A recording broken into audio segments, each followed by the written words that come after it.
Here we have a HOLDER E14, 12 horsepower, 630cc.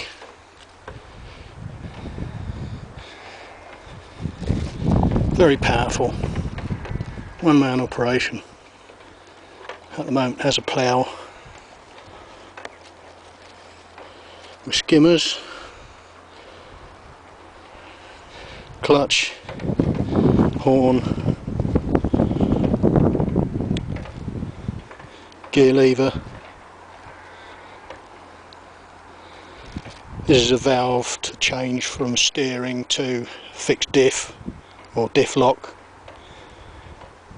Here we have an adjuster for high low gears, throttle,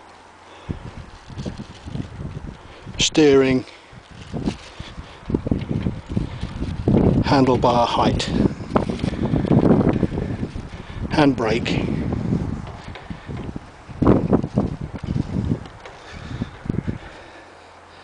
Ploughs a nice straight furrow, has headlights, more to come.